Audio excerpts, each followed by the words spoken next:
नसरापूर घटनेप्रकरणी ग्रामस्थांकडून मुख्यमंत्री फडणवीसांची भेट, आरोपीला कठोर शिक्षा झाली पाहिजे, ग्रामस्थांची मागणी। स्वतः लक्ष घालून पाठपुरावा करणार मुख्यमंत्र्यांचं ग्रामस्थांना आश्वासन।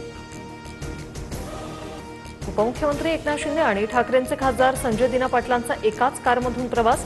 संजय दिना पाटलांच्या पत्नी सध्या फोर्टिज रुग्णालयात ऍडमिट। शिंदेंकडून भेट घेत विचारपूस, दोघांच्या एकत्रित प्रवासाने राजकीय वर्तुळात चर्चा। उद्धव ठाकरेंचा खासदार संजय दिना पाटलांना फोन, पत्नीच्या अपघाताबाबत ठाकरेंकडून विचारपूस। संजय दिना पाटलांच्या पत्नीवर फोर्टिज रुग्णालयात सध्या उपचार सुरू। आदित्य ठाकरेंकडूनही विचारपूस।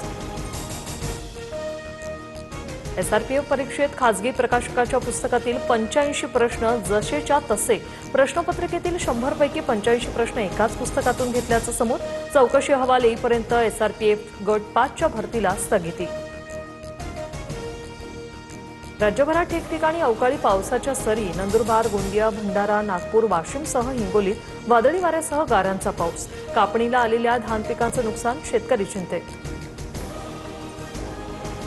धाराशिव, लातूर, सिंधुदुर्गमध्ये डिझेल आणि पेट्रोलचा तुटवडा। अनेक ठिकाणी पेट्रोल पंप बंद, इंधनासाठी ग्राहकांच्या लांबच लांब रांगा। तर धाराशिवमध्ये 3 दिवसांपासून डिझेल पुरवठा विस्कळीत।